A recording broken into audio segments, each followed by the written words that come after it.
अहिले बिहानको 6 बज्यो।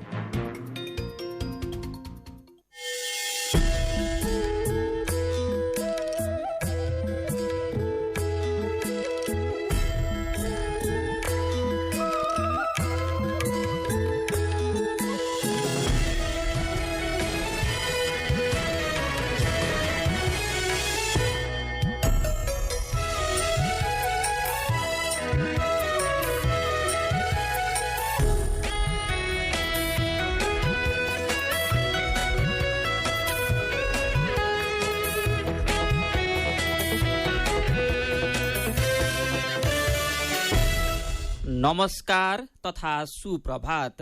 उज्यालो रेडियो नेटवर्कसँगै उज्यालो अनलाइन र मोबाइल एप्लिकेसनबाट एकसाथ प्रसारण भइरहेको काया कैरनमा तपाईलाई साथी भोजेन्द्र बस्नेतसँगै मिलन तिमिल सिन्हाको स्वागत छ।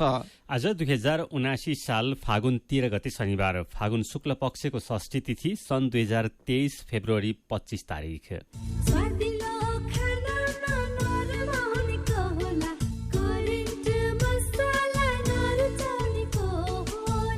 काया कैरनको साथमा करेन्ट मसला र करेन्ट चिया, स्वादको झट्का। काया कैरन सुरु गरौं मुख्य खबरका शीर्षकहरूबाट।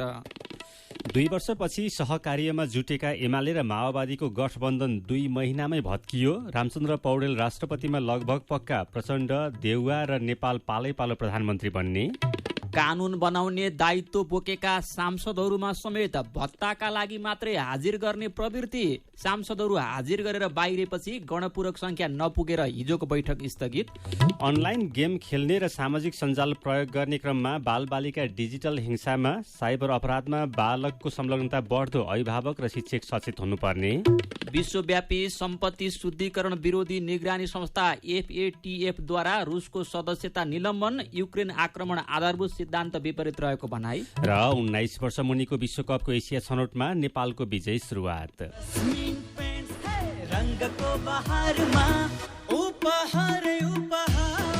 जस्मिन पेन्ट्स लगाऊ र लकी ड्र मार्फत वर्षैभरि हरेक महिना 1 लाख र उपहारहरू जितौं। यो योजना अन्तर्गत वर्षभरि प्रत्येक महिना लकी ड्र मार्फत 1 जनाले 1 लाख, 1 जनाले स्मार्टफोन, 10 जनाले DHI राइस कुकर र 100 जनाले घडी प्राप्त गर्न सक्नुहुनेछ। नेपाली मनको नेपाली रङ, जस्मिन पेन्ट्स। सुरक्षित र समृद्ध होस् जिन्दगीको सेरोफेरो, भोलिको लागि सोच्नु पर्ने कर्तव्य हो तिम्रो मेरो। ढुक्क हुन भोलिलाई बिमा गरौँ है, नेसनल लाइफ इन्स्योरेन्समा बिमा गरौँ है। विगत 35 वर्षदेखि सञ्चालनरत नेपालकै पहिलो अग्रणी जीवन बिमा company national life insurance company, Lazimpat, Kathmandu. सुन त, मेरो कपडा प्याकिङ गरिदेऊ त। श्यामजीको मिसेसलाई क्यान्सर उपचार गराउन इन्डिया सँगै लिएर जानुपर्ने भयो। ए हो र? अनि सुन्नु त, अब क्यान्सरको उपचार CMC क्यान्सर इन्स्टिच्युट भरतपुरमा नै हुन्छ नि। नेपालमै पहिलो पटक अत्याधुनिक भेरिएन्ट ट्युबिम भएको 60 काउच र हाइपर आर्क लगायतका अत्याधुनिक उपकरण प्रयोग गरी मस्तिष्कमा रहेको ट्युमर, फोक्सोको क्यान्सर, स्तन क्यान्सर, घाँटी तथा टाउको सम्बन्धी क्यान्सर, पेट तथा कलेजो सम्बन्धी क्यान्सर, पाठेघरको मुख, गर्भाशय तथा मूत्राशय सम्बन्धी क्यान्सर तथा अन्य क्यान्सरहरूको उपचार हुन्छ। क्यान्सर भएको ठाउँको पहिचान गरी रेडिएसनको माध्यमबाट पूर्ण रूपमा निको हुने गरी पनि उपचार गरिन्छ। सरकारी अस्पतालकै सेवा शुल्कमा उपचार हुनुका साथै नेपाल सरकारबाट प्रदान गरिने क्यान्सर पीडितहरूका लागि 1 लाखसम्मको छुटको व्यवस्था पनि छ। ओहो, यस्तो सुविधा रहेछ। ल, अब क्यान्सर उपचार गराउन CMC क्यान्सर इन्स्टिच्युटमा नै लिएर जान्छौ। क्यान्सर विरुद्ध आशाको किरण, CMC क्यान्सर इन्स्टिच्युट। फोन 056 594 333 594 333। काया कैरनमा अब खबरको सिलसिला। 2 वर्षपछि सहकार्यमा जुटेका एमाले र माओवादीको गठबन्धन 2 महिनामै भत्किएको छ। पुस 10 को समझदारीले प्रधानमन्त्री बनेका माओवादी केन्द्रका अध्यक्ष पुष्पकमल दाहाल एमालेलाई राष्ट्रपति दिन तयार नभएपछि राजनीतिले अर्को मोड लिएको हो।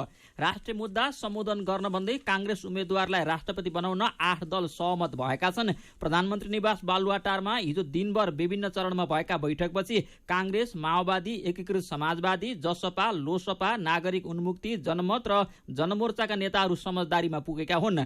उपराष्ट्रपति जसपालाई दिने सहमति भएको छ।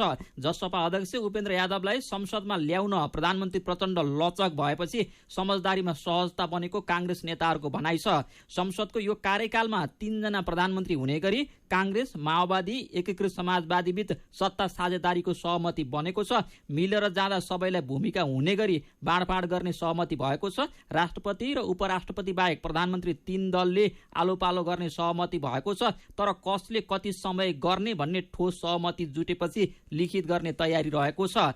बैठकमा सहभागी एक नेताका अनुसार सुरुको 3 वर्ष माओवादी अध्यक्ष प्रचण्ड तथा कांग्रेस सभापति शेरबहादुर देउबा र एकीकृत समाजवादीका अध्यक्ष माधव कुमार नेपाल एक वर्ष प्रधानमन्त्री बन्ने गरी सहमति गर्न माओवादीको प्रस्ताव थियो। तर देउबाले यसमा खरो असहमति राख्नु भएको थियो। माओवादी प्रस्तावमा सहमति जुटेन ती नेताले भनेका छन्। त्यसपछि प्रचण्ड 2.5, देउबा 1.5 वर्ष र नेपाल 1 वर्ष प्रधानमन्त्री हुने गरी विकल्पमा छलफल भइरहेको छ। त्यसमा पनि टुङ्गो भइसकेको छैन। नेपाललाई 1 वर्ष दिने गरी बाँकी समझदारी प्रचण्ड र देउबाले गर्नेमा सबै सहमत छन्। विकसित घटनाक्रम अनुसार एमाले सरकारबाट बाहिरिएमा एमाले नेतृत्वमा रहेका प्रदेश 1 गण्डकी र लुम्बिनीका सरकार ढल्ने सम्भावना हुन्छ। यस्तोमा 3 प्रदेशको नेतृत्व कांग्रेसलाई दिने गरी प्रारम्भ छलफल भएको कांग्रेसका एक नेताले बताएका छन्। त्यस्तै अहिले एमाले पाएका धेरै मन्त्रालय पनि कांग्रेसले पाउनेछ। एमालेको पहलमा गठबन्धन बन्दा अग्रसर भएका राष्ट्रिय स्वतन्त्र पार्टी र राप्रपा भने अहिले अनिर्णित बनेका छन्। यद्यपि राष्ट्रिय स्वतन्त्र पार्टीका प्रमुख सचेतक सन्तोष परियारले प्रधानमन्त्री स्वयंले सहमति तोडेकाले अब के गर्ने भन्ने विषयमा निर्णय गर्ने बताउनुभयो। सत्तारूढ राप्रपाले राष्ट्रपतिको चुनावमा कुनै पनि उम्मेद्वारको प्रस्तावक र समर्थक नबस्ने निर्णय गरेको छ। एमाले सहितका दलको समर्थनमा प्रधानमन्त्री बनेका माओवादी अध्यक्ष प्रचण्डले पुस 10 मा एमालेलाई राष्ट्रपति दिने मौखिक सहमति गर्नु भएको थियो। तर पुस 26 मा उहाँलाई कांग्रेसले पनि विश्वासको मत दिएपछि परिस्थिति फेरिएको भन्दै प्रचण्डले राष्ट्रिय सहमतिको प्रस्ताव अघि सार्नु भएको थियो। कांग्रेसले नेता रामचन्द्र पौडेललाई राष्ट्रपतिको उम्मेद्वारमा अघि सार्ने सम्भावना बलियो छ। पूर्व महामन्त्री कृष्ण प्रसाद सिटौला समेत आकांक्षी हुनुहुन्थ्यो। तर देउबाले 2 महिना अघिदेखि नै पौडेलको नाम लिँदै आएको र पौडेल हुँदा पार्टीभित्र पनि एकमत हुने भएकाले अरू विकल्पमा जाने सम्भावना नरहेको नेताहरू बताउँछन्। एमाले उपमहासचिव प्रदीप गेवालीले प्रधानमन्त्री प्रचण्डले गठबन्धन तोडेर राजनीतिक अस्थिरताको नयाँ श्रृङ्खला सुरु गरेको टिप्पणी गर्नुभएको छ। सहकार्यलाई टिकाउने 3 वटा आधार हुन्छन्: स्पष्ट गन्तव्य, आपसी विश्वास र पारदर्शिता। प्रधानमन्त्रीले शुक्रबार यी 3 वटै कुरा तोड्नु भएको छ। गेवालीले भन्नुभयो, सँगै जाने सम्भावना निकै कम भएको छ। तर यस विषयमा पार्टीले संस्थागत निर्णय लिन्छ। प्रचण्डले किताब फेरेपछि आफ्नो पार्टीका उम्मेद्वारले चुनाव जित्ने सम्भावना कम भए पनि पार्टी अध्यक्ष केपी शर्मा ओलीले राष्ट्रपति चुनावमा एमालेको उम्मेद्वार उठाउने बताइसक्नु भएको छ। सत्तारूढ गठबन्धन बाहिरबाट राष्ट्रपतिको उम्मेद्वार बनाउने विषयमा छलफल चलाउँदा समेत त्यस विषयमा टिप्पणी गर्न टार्दै आएका एमाले नेताहरूले प्रधानमन्त्री प्रचण्डप्रति कडा आलोचना सुरु गरेका छन्। यसैबीच राष्ट्रपति चुनावका लागि आज उम्मेदवारी दर्ता हुँदैछ। फागुन 25 गते राष्ट्रपतिको चुनाव हुँदैछ। उम्मेदवारीका लागि आज बिहान 10 बजेदेखि दिउँसो 3 बजेसम्म मनोनयनको समय निर्धारण गरिएको छ। राष्ट्रपति तथा उपराष्ट्रपतिको चुनाव कार्यक्रम अनुसार मनोनयन पत्र दर्ता भएपछि उम्मेद्वारको सूची आज बेलुकी 4 बजेसम्म सार्वजनिक हुनेछ। दलहरूले उम्मेद्वार कसलाई बनाउने भन्ने यकिन भन्ने हुन बाँकी छ। कांग्रेस र एमालेले उम्मेद्वार उठाउने सम्भावना छ। संघीय सांसद र प्रदेश सांसद राष्ट्रपति चुनावका मतदाता हुनेछन्। निर्वाचन अधिकृतको कार्यालयका अनुसार मतदाताको अन्तिम नामावली हिजै सार्वजनिक भइसकेको छ, जसमा संघीय संसदका 2 जनाको नाम समावेश गरिएको छैन। रवि लामिछानेको सांसद पद बदर भएपछि चितवन 2 रिक्त रहेको छ। यस्तै मनाङबाट निर्वाचित टेकबहादुर गुरुङ निलम्बनमा परेका कारण उहाँको नाम मतदाता नामावलीको सूचीमा समावेश गरिएको छैन। 25 गते हुने चुनावमा निर्वाचित हुन उम्मेद्वारले बहुमत ल्याउनु पर्ने हुन्छ। बहुमत ल्याउन नसकेमा बढी मत प्राप्त गर्ने 2 उम्मेद्वार बीच फेरि मतदान हुनेछ। 5 थरको हिलियाङ गाउँपालिका 7 भारपामा आगलागीमा परेर घरभित्र 2 बालकले ज्यान गुमाएका छन्। ज्यान गुमाउनेमा शरण पन्थाकका 5 वर्षीय छोरा शेस्याङ पन्थाङ र सन्तोष खातीका 4 वर्षीय छोरा निशान खाती छन्। 5 थरका डीएसपी हरि खतिवडाका अनुसार हेलियाङ 7 एबा डाँडामा प्रेम पन्थाको घरमा हिजो दिउँसो आगलागी भएको हो। बालकहरूको शव घरको माथिल्लो तलामा जलेर चिन्नै नसक्ने अवस्थामा भेटिएको छ। खाती त्यही घरमा बस्दै आएका थिए भने छिमेकी शेस्याङ खेल्न आएका थिए। अभिभावक दाउरा खोज्न जंगल गएका बेला घटना भएको हो। आगलागीको कारण खुल्न सकेको छैन। आगलागीमा घर पुरै क्षति भएको छ। यस्तै तेह्रथुमको 8 गाउँपालिका 6 चुवान डाँडाको हात्ती खर्कमा आगलागी हुँदा 14 घरमा क्षति पुगेको छ। काया कैरनमा कुराकानीसँगै खबरहरू बाँकी नै छन्, सुन्दै गर्नुहोला। उमेर कम तिमी भन्दा बुद्धि चाहिँ धेरै, डर छैन जे भए पनि बिमा छ मेरै। रोग ब्याध लागिहाले हातमा पैसा छ त, गोजी खाली भयो भने के पो गर्ने हो त? पैसा त जहाँ पनि आफैले त तिर्नुपर्छ नि सुरुमा, होइन र? अरू ठाउँमा पर्ला, सानीमामा पर्दैन। आफ्नो लागि मात्र होइन नि, सबै परिवारको लागि। नेपालमै पहिलो पटक सानीमा बैंक प्रस्तुत गर्दछ फ्यामिली सुपर सेभिङ्स खाता, जसमा आफ्नो सम्पूर्ण परिवारको अस्पताल भर्ना खर्च भुक्तानी गर्नै नपर्ने। प्रत्येक सदस्यलाई रु 1 लाख सम्मको उपचार बिमा र रु 10 लाख सम्मको दुर्घटना बिमा। मेडलाइफ र सिद्धार्थ इन्सुरेन्स लिमिटेडको सहकार्यमा बिमा सुविधा। थप जानकारीका लागि नजिकैको शाखा वा 980119 0119 मा सम्पर्क गर्नुहोला। सानीमा बैंक, सबल अनि विश्वसनीय। खुसी कसरी खुसी हुन्छ जब बढ्ने छैन कोही, आफ्नो भन्दैमा आफ्नो हुन सम्पर्कमा बस्या खै। सम्पर्कका लागि बलियो आधार नेपाल टेलिकम हो राष्ट्रकै सञ्चार। सम्पर्कको आधार राष्ट्रको सञ्चार, नेपाल टेलिकम राष्ट्रको सञ्चार। नेपाल टेलिकम राष्ट्रको सञ्चार। दिगोपन र सशक्तताको नयाँ समय। आफ्नो ब्याङ्किङ सेवालाई नयाँ समय अनुरूप अझ दिगो तथा सशक्त बनाउन हिमालयन ब्याङ्क लिमिटेडले सिभिल ब्याङ्क लिमिटेडलाई प्राप्ति गरी यही फागुन 12 गतेदेखि एकीकृत कारोबारको सुरुवात गरेका छौं। Himalayan bank limited. तिमीले पनि पाउने मलाई पनि आउने, आउने कुरो आएपछि मन भयो रमाउने।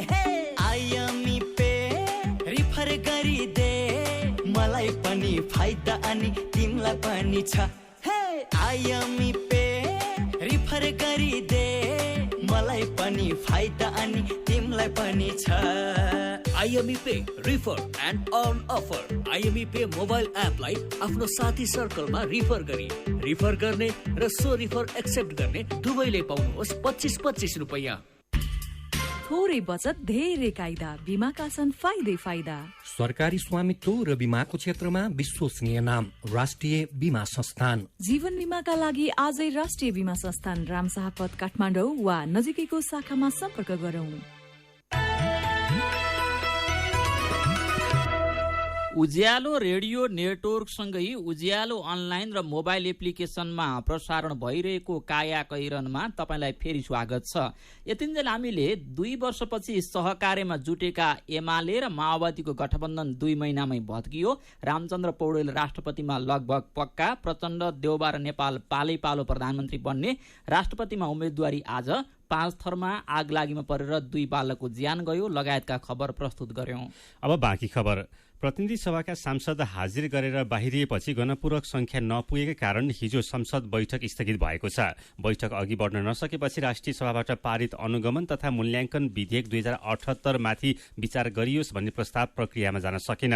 संसद सचिवालयका अनुसार 158 जना सांसदले शुक्रबार हिजोको बैठकमा हाजिर गरेका थिए, तर प्रस्ताव पेश हुँदा 50 जना मात्रै सांसद थिए। गणपूरक संख्या पुग्न 69 जना उपस्थित हुनुपर्थ्यो। कानून बनाउने दायित्व बोकेका सांसदहरू समेत भत्ताका लागि मात्रै हाजिर गर्न आउने गरेको यो घटनाले देखाएको छ। हाजिर गरे सांसदले गाडी भाडा र बैठक भत्ता गरी 2000 रुपियाँ पाउँछन्। बैठकमा प्रधानमन्त्री पुष्पकमल दाहाल प्रचण्डका तर्फबाट सञ्चार मन्त्री रेखा शर्माले राष्ट्रिय सभाबाट सन्देशसहित प्राप्त अनुगमन तथा मूल्याङ्कन विधेयक 2078 माथि विचार गरियोस् भन्ने प्रस्ताव राख्नु भएको थियो। सांसदले विधेयकमाथिको छलफलमा भाग पनि लिए। मन्त्री शर्माले छलफलमा उठेका प्रश्नको जवाफ पनि दिनुभयो। त्यसपछि सभामुख देवराज घिमिरेले प्रस्तावलाई निर्णयार्थ पेश गर्नुभएको थियो, तर विपक्षी दल कांग्रेसका प्रमुख सचेतक रमेश लेखकले गणपूरक संख्यामा प्रश्न उठाउनुभयो। संविधानको धारा 94 अनुसार संसदको कुनै पनि सदनमा सम्पूर्ण संख्याको 1/4 सदस्य उपस्थित नभएसम्म कुनै पनि प्रश्न वा प्रस्ताव निर्णयार्थ प्रस्तुत गर्न नहुने उल्लेख छ। यही धारामा टेकेर लेखकले बैठकमा भन्नुभयो 1/4 सदस्य उपस्थित छैनन्, अहिले प्रस्ताव निर्णयार्थ पेश हुन सक्ने अवस्था छैन। गणपूरक संख्या पुगेको छ कि छैन जाँच गर्दा हुन्छ, जाँच गरेर पुगेको छ भने त राम्रै हो। 3 मिनेट घण्टी बजाएर संख्या एकिन गर्दा 50 जना मात्रै सांसद उपस्थित थिए।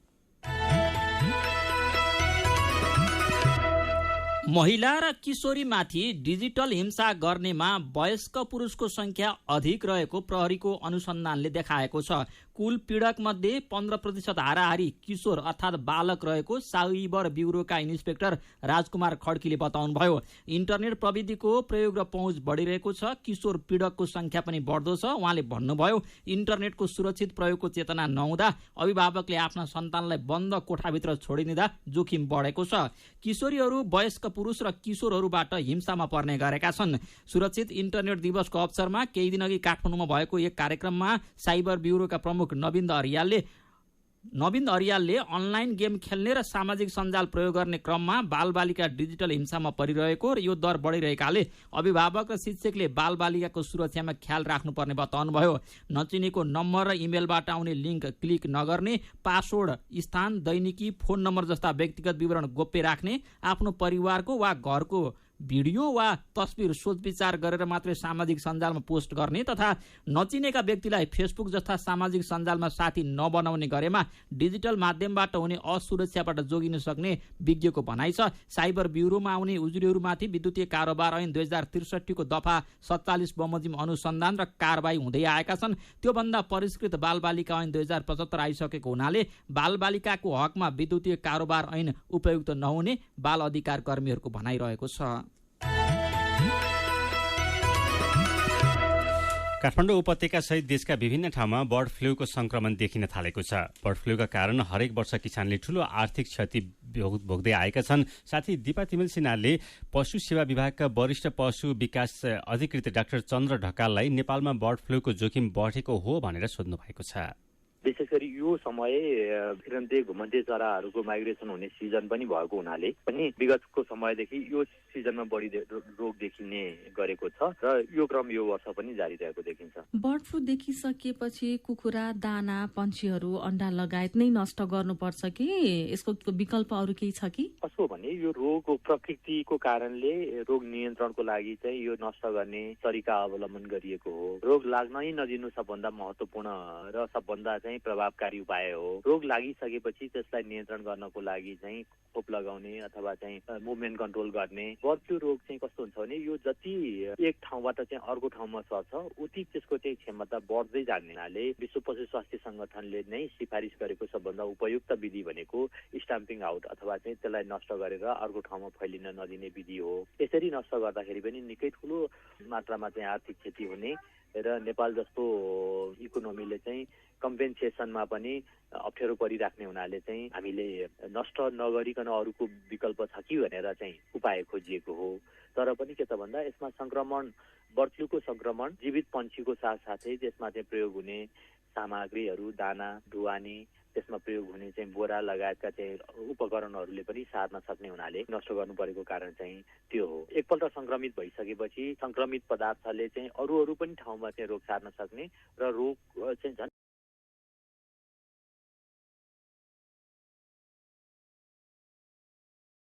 भयावह हुँदै नजाओस् भनेको कारणले चाहिँ त्यसलाई चाहिँ नष्ट गरिएको हो। त्यसलाई पूर्ण रूपमा स्वस्थकर बनाउन सकिँदैन।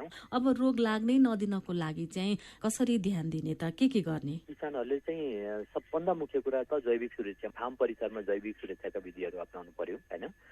घरपालुवा पन्छी, हाँस, कुखुरा आदिलाई चाहिँ जंगली र अन्य चराहरूको सम्पर्कमा आउन दिनु भएन। त्यसको लागि खुल्ला रूपमा जुन पन्छीहरू पाल्ने लोकल कुखुरा, हाँस अनि त्यसपछि बङ्गुर होइन, अनि विभिन्न प्रजातिका कुखुराहरू एउटै परिसरमा पाल्ने, नजिकै पाल्ने, खुला छोडेर पाल्ने, बाहिरी पशुपन्छी जन्ने खानेकुराहरू चाहिँ खुला रूपमा दिने, दानाहरूमा चाहिँ चरा अथवा जङ्गली जनावर जङ्गली चराहरूले पनि सँगै खाने, यी जुन अभ्यासहरू, यी जुन प्र्याक्टिसहरू छन्, यो रोग सार्ने सबभन्दा महत्त्वपूर्ण माध्यम हो। हामीलाई थाहा हुँदैन कि कुन पन्छीसँग कुन जनावरसँग चाहिँ रोग छ। विशेष गरी जङ्गली पन्छीहरूमा त यो रोग, कतिपय पन्छीहरूमा त यो चाहिँ नेचुरल रूपमा पनि यो रोग भएको हुन्छ। विशेष गरी हाँस र जङ्गली यो समय चाहिँ पानी हाँसहरू जाडो छल्न आउने क्रममा तिनीहरूले चाहिँ गरेका दिशामा पनि बर्ड फ्लूको रोग कीटाणुहरू चाहिँ रहेको हुन्छ र हाम्रो यही ठाउँमा भएका जुन स्थानीय चराहरू तिनीहरूसँगको सम्पर्कमा अथवा तिनीहरूको विष्ठाको सम्पर्कमा आउने बित्तिकै तिनीहरूले रोग चाहिँ लिन्छन् र त्यो चाहिँ हाम्रो जुन कमर्सियल कुखुराहरूमा स्थानीय कुखुराहरूको सम्पर्कमा आउँदाखेरि यिनीहरूले रोग सार्न सक्ने सम्भावना हुन्छ। त्यही कारणले गर्दाखेरि हामीले चाहिँ सकेसम्म व्यावसायिक तरिकाले पालेका फार्महरूमा चाहिँ कुखुरालाई चाहिँ छोडेर नपाल्ने, फार्मभित्र राख्ने, फार्म परिसरमा चाहिँ नियमित रूपमा चाहिँ निसङ्क्रमण गर्ने, सरसफाइ गर्ने र फार्ममा काम गर्ने व्यक्तिहरूले पनि व्यक्तिगत सरसफाइमा विशेष ध्यान दिने र नियमित रूपमा चाहिँ आफ्ना पन्छीहरू बिरामी हुँदा अथवा चाहिँ पन्छीहरू मर्दा त्यसका नमुना नजिकको प्रयोगशालामा अथवा नजिकको पशु सेवाका निकायमा लिएर गएर परीक्षणको लागि चाहिँ नमुना दिने बित्तिकै हामीले चाहिँ रोग सङ्क्रमण हुने बित्तिकै त्यसलाई चाहिँ को पहिचान गर्न सक्छौँ। जति छिटो हामी रोगको पहिचान गर्न सक्छौँ, रोगको निदान गर्न सक्छौँ, त्यति छिटो हामी यसलाई चाहिँ नियन्त्रण गर्न सक्छौँ। छिटोभन्दा छिटो चाहिँ पशु सेवाका निकायबाट चाहिँ प्राविधिक सेवा लिने र रोग निदान गर्ने कार्यमा सहयोग गरिदिनु भयो भने रोग नियन्त्रणमा चाहिँ सहज हुन्छ, रोग फैलिन पाउँदैन। उहाँ हुनुहुन्थ्यो पशु सेवा विभागका वरिष्ठ पशु विकास अधिकृत डाक्टर चन्द्र ढकाल। बर्ड फ्लूको संक्रमण र ध्यान दिनुपर्ने विषयमा जानकारी दिँदै कायाकैरनमा मेरो पनि भन्नु छ र कार्टुनसँगै खबरको सिलसिला बाँकी नै छ, सुन्दै गर्नुहोला। एचआईभीका बारेमा खुलेर कुरा गरौं। सँगै बस्दा, खाँदा, पढ्दा र सँगै खेल्दा कुनै किरा वा लामखुट्टेले टोक्दा एचआईभी सर्दैन। हात मिलाउँदा, अङ्कमाल गर्दा तथा चुम्बन गर्दा, एउटै चर्पी प्रयोग गर्दा र अरूको लुगा लगाउँदा एचआईभी सर्दैन। समयमै उपचार गरेमा एचआईभी संक्रमित पनि स्वस्थ व्यक्ति सरह बाँच्न सक्छन्। त्यसैले नियमित औषधिको सेवन गरौं र स्वस्थ जीवन बाँचौं। एचआईभीको औषधि एआरभी हरेक सरकारी अस्पतालमा निशुल्क पाइन्छ। एचआईभी संक्रमितहरू अरू भन्दा भिन्न होइनन् भन्ने कुरा बुझौं र समान व्यवहार गरौं। एचआईभी संक्रमितहरूमाथि हुने भेदभावको अन्त्य गरौं। Nepal youth foundation, Bara plus, Lumbini plus र मकवानपुर महिला समूह। सुनिश्चित भविष्य मात्र होइन बचत, आर्थिक स्वतन्त्रता हो, आत्मविश्वास हो, आत्मा सम्मान हो, सम्पन्न जीवन हो। बचत बचत गरौँ, बचत गरौँ, बचत गरौँ, बचत गरौँ। धेरै छन् बचतका खुसीहरू, बचत गरौँ। ग्लोबल आइएमई ब्याङ्क, सबैका लागि ब्याङ्क। मिठो मिठो खानाले कसको मन नछोला, स्वादिलो खानामा नरम हुनेको होला, करेन्ट मसलामा बनेको, करेन्ट मसला नरुचाउनेको होला। Hygienic, tasty and fresh Trimurti industries private limited Rupandehi बुटवलद्वारा उत्पादित करेन्ट चिकन मसला, सब्जी मसला, चाउमिन मसला, मोमो मसला, चाट मसला, गरम मसला र अन्य विभिन्न मसलाहरू। करेन्ट मसला, स्वादको झट्का। उज्यालो रेडियो नेटवर्क मार्फत देशभरिका विभिन्न एफएम स्टेशन तथा उज्यालो अनलाइन र मोबाइल एप्लिकेशनमा प्रसारण भइरहेको काया कैरनमा तपाईँलाई फेरि स्वागत छ। अब बाँकी खबर।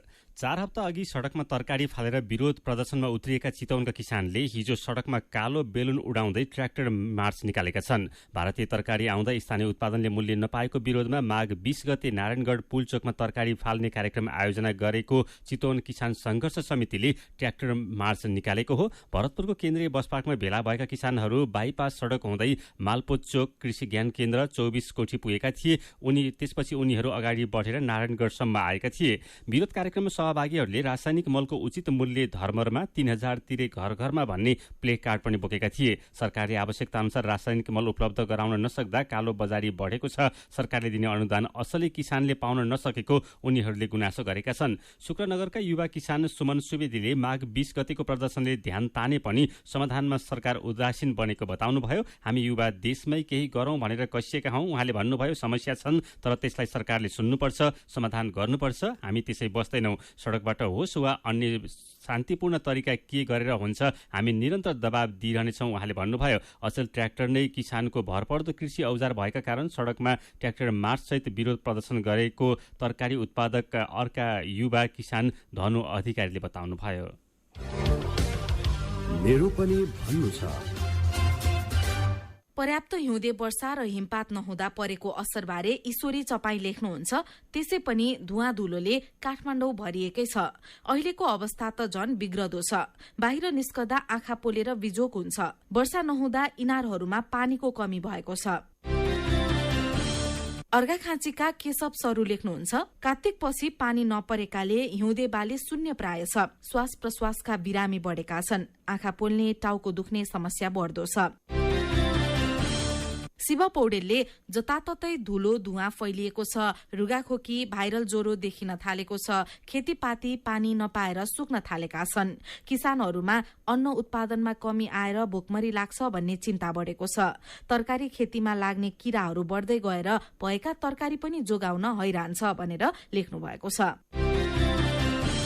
इलामबाट सुदर्शन ढुङ्गानाको प्रतिक्रिया छ। पानी र हिउँ नपर्दा कृषि उत्पादनमा गम्भीर असर देखिएको छ। हिउँदे वर्षा नभएकाले हिउँदे बाली लगाउन सकिने अवस्था छैन। अलैँची खेतीमा गम्भीर असर परेको छ। यसले गर्दा कृषकहरूलाई आफ्नो परिवार कसरी चलाउने भन्ने चिन्ताले गाँजेको छ। राष्ट्रपति उम्मेद्वारका लागि नेताहरूको दौडधुप भएको खबरमा सूर्य टण्डनले लेख्नु भएको छ। देशलाई अगाडि बढाउने बारे नेताहरू यसरी नै लाग्ने हो भने विकास पर थिएन। तर खै कुर्सीको लागि मात्र तछाड मछाड हुन्छ हाम्रो नेपालमा। अनि सरकारले दिने आकस्मिक विदाका दिनमा पनि अब बैंक तथा वित्तीय संस्था खुल्ने खबरमा श्याम रेग्मी लेख्नुहुन्छ। विदा कटौती नै उत्तम विकल्प हो। पार्टी पिच्छे बनेका सरकारले आफ्नो स्वार्थका लागि दिने गरेको विदाले बेथिति बढाएको छ। विचारका लागि तपाईंलाई धन्यवाद। मेरो पनि भन्नु छ। मेरो पनि भन्नु छ प्रस्तुत गर्दै हुनुहुन्थ्यो साथी मल्लिका थापा। काया कैरनमा अब विदेशको खबर।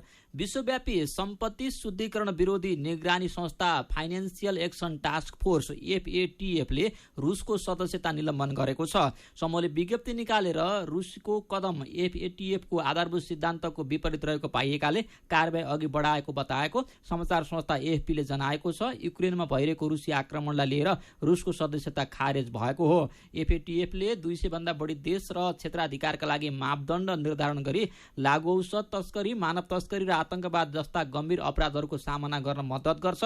रुस युरोपेली परिषदबाट पनि निष्कासित भइसकेको छ भने संयुक्त राष्ट्रसङ्घीय मानवाधिकार परिषदबाट निलम्बित भएको छ। रुसले युक्रेनमा आक्रमण सुरु गरेको हिजो 1 वर्ष पूरा भएको छ।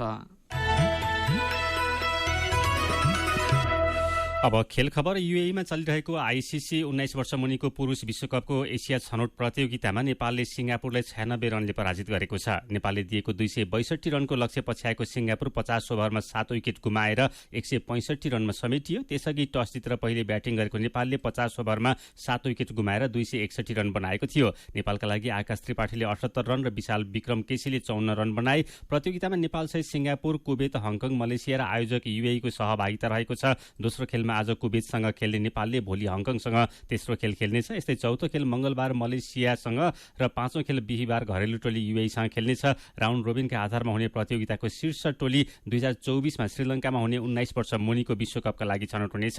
खेलकै अर्को प्रसंगमा पेरिस ओलम्पिक 2024 एसियाली छनौट अन्तर्गत महिला फुटबलको समूह सीका खेलहरू नेपालले आयोजना गर्ने भएको छ। महिला फुटबलको ओलम्पिक छनौट पहिलोपल्ट आयोजना गर्ने अवसर पाएको नेपालले यसअघि दक्षिण एसियाली स्तरको साफ च्याम्पियनसिप 2 पल्ट सञ्चालन गरेको थियो। एसियाली फुटबल महासंघले भियतनाम, नेपाल, प्यालेस्टाइन र अफगानिस्तान रहेको समूह सीको छनौट खेल नेपालमा आयोजना गर्न दिने निर्णय गरेको अखिल नेपाल फुटबल संघ एन्फाले जनाएको छ। छनौट खेल अप्रिल 3 देखि 11 सम्म दशरथ रङ्गशालामा सञ्चालन हुनेछ।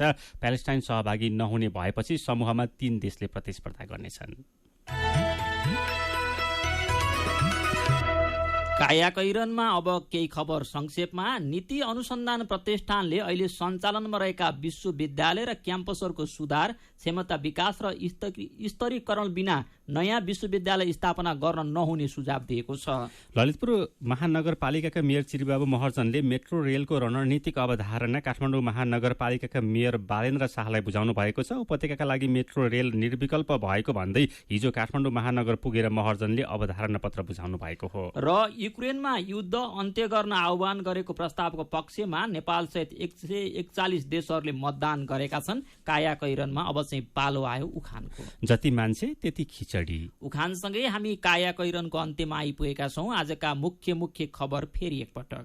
2 वर्षपछि सहकार्यमा जुटेका एमाले र माओवादीको गठबन्धन 2 महिनामै भत्कियो। रामचन्द्र पौडेल राष्ट्रपतिमा लगभग पक्का। प्रचण्ड, देउवा र नेपाल पालै पालो प्रधानमन्त्री बन्ने। कानून बनाउने दायित्व बोकेका सांसदहरूमा समेत भत्ताका लागि हाजिर मात्रै गर्ने प्रवृत्ति। सांसदहरू हाजिर गरेर बाहिरेपछि गणपूरक संख्या नपुगेर हिजोको संसद बैठक स्थगित। अनलाइन गेम खेल्ने र सामाजिक सञ्जाल प्रयोग गर्ने क्रममा बालबालिका डिजिटल हिंसामा, साइबर अपराधमा बालकको संलग्नता बढ्दो। अभिभावक र शिक्षक सचेत हुनुपर्ने। विश्वव्यापी सम्पत्ति शुद्धिकरण विरोधी निगरानी संस्था FATF द्वारा रुसको सदस्यता निलम्बन। युक्रेन आक्रमण आधारभूत सिद्धान्त विपरीत रहेको भनाई। र 19 वर्ष मुनिको विश्वकपको एसिया छनौटमा नेपालको विजयी सुरुवात।